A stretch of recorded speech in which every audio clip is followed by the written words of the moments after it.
नमस्कार, ground report Jharkhand में आपका स्वागत है।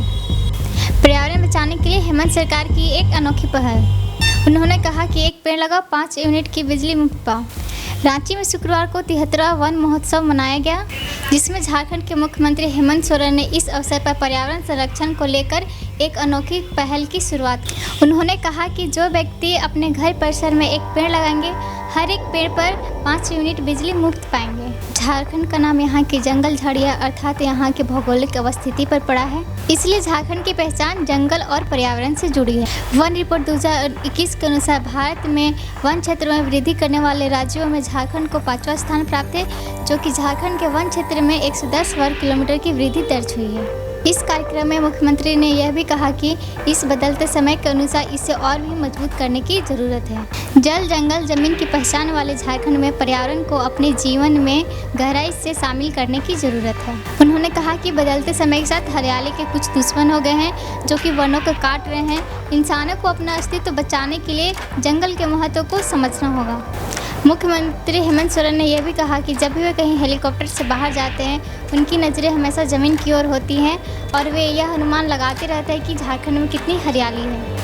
उन्होंने यह भी कहा कि बिजली चाहे महंगी कितनी भी क्यों न हो जाए, पर्यावरण को मजबूत करने वाले घरों को इस योजना का लाभ मिलते रहेगा।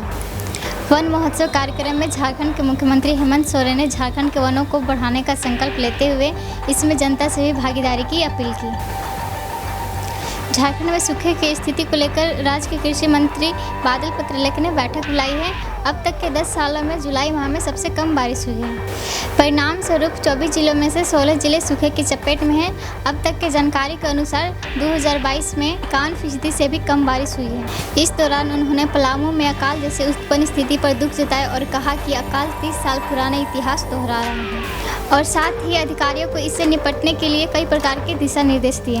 बारिश कम होने के कारण 1% भी धान रोपनी नहीं हो सकी।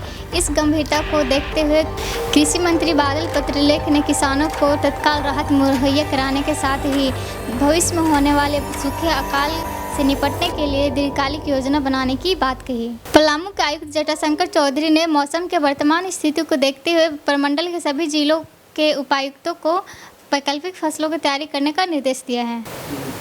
उन्होंने कहा है कि हर मंगलवार को जिला में जिला स्तरीय बैठक की जाए, कृषि के साथ साथ सिंचाई विभाग के अधिकारियों को बुलाया जाए और तत्काल ही वैकल्पिक खेती की तैयारी की जाए। इस तरह के न्यूज़ अपडेट पाने के लिए हमारे साथ लगातार बने रहिए। हमारे चैनल को लाइक, शेयर एंड सब्सक्राइब कीजिए। अगर आप यह वीडियो हमारे फेसबुक पेज पे देख रहे हैं तो हमारे पेज को फॉलो करें।